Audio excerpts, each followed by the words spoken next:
we go. Looking good.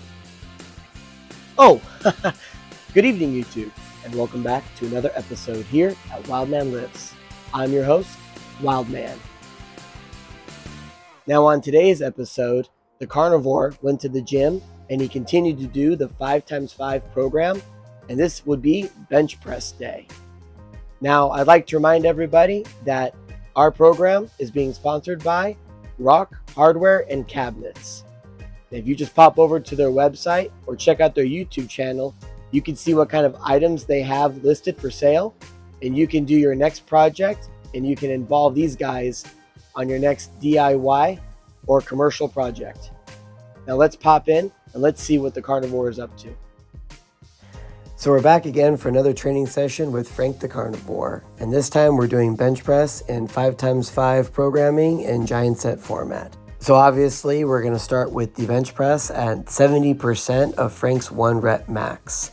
And I like to program movements that are going to help increase this lift and keep you injury free along the way. So I'm going to prescribe him toes to bar to really get his legs and hips involved into the movement. And we're going to do some jump ropes to loosen up those shoulders, to get some extra conditioning, and to practice timing. That's really the most important part of adding this exercise to the mix, is to make sure he gets his timing down. Even if it's in sandals, because Frank apparently doesn't own shoes. He only owns sandals. So therefore, lifting is getting done in sandals. Now, a lot of people believe that the bench press is the worst exercise to do when it comes to working at your chest. And I absolutely agree 100%. This is actually not a chest movement, right? There's better exercises you could do to build your chest and to make your chest stronger. This is a compound movement. It involves your whole body. That's why that we're doing all these extra work, because we're trying to get our whole body involved. It's all about that leg drive. Now look at that leg drive as Frank is doing it here.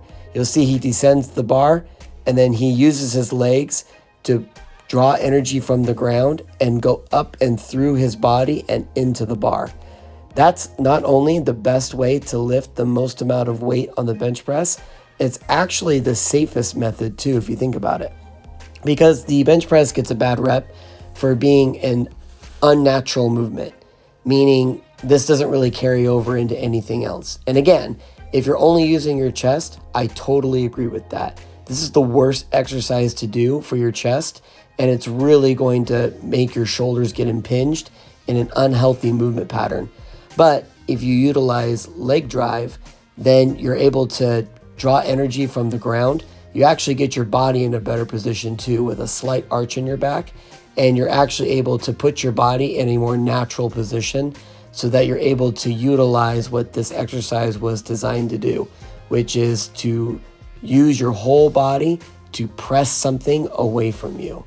And that's why the bench press is actually king in my book. I like to use the bench press to build overall body strength, my upper body, and to carry into the overhead press and to other lifts in that manner. So Frank just finished week 1 as of today. So next week, all Frank's going to do is just add 5 pounds to the lift total. And that's going to be his new 5x5 for that week. And then for week 3, he's just going to add 5 more pounds to the lift. All right. That's the pattern and the beauty of 5x5. It's so easy to do. And we're just going to keep adding 5 pounds on for Frank every week, all the way until we get to week 5.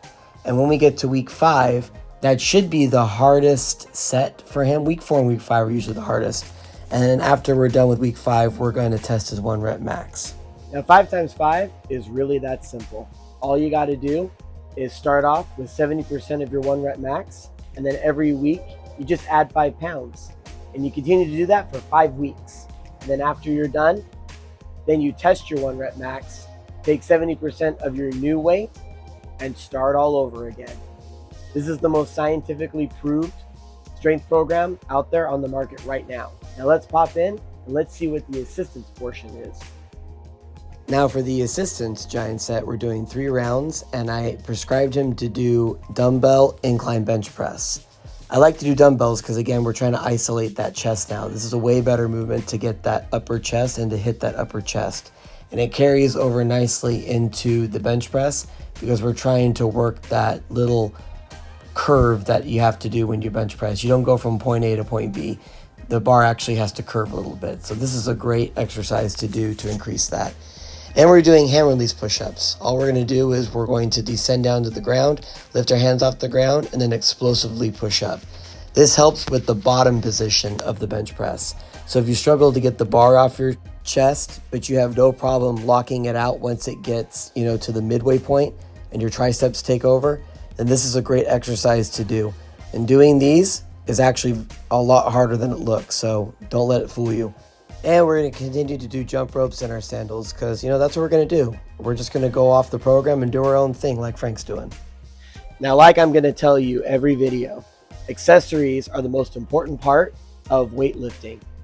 A lot of people like to chase the heavy weight and they don't ever like to maintain or prehab their tendons.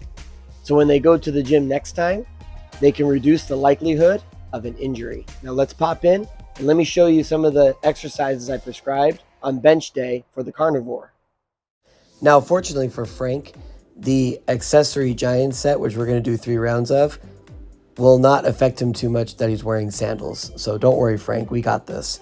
We're going to be doing some overhead tricep extensions, and I like to use the kettlebell to do this instead of dumbbells because I feel like it's a lot easier on your elbow, probably because where you could get your wrist at for the point of contact. So this is a great way to build your triceps. And we're also going to be doing some face pulls. And if you watch my channel long enough, you know that I love face pulls because of how well it builds your shoulders and keeps impingements from happening. And we're also going to do some pec flies. And now the reason why Frank is laughing so much is because one of my buddies here keeps trying to distract him. And look at that, he likes to get in my video too. Now, I'm such a nice guy and I wanted to make his dream come true. So there you go, buddy. There's your 1 second of fame. So there you have it. A very good 5x5 in giant set format for the bench press. And the Carnivore is still holding up in his strength and stamina, and all of his numbers are continuing to rise. Good job, man. Now, if you would like to see what the Carnivore ate on this day, here is a list of his diet that he ate for that day.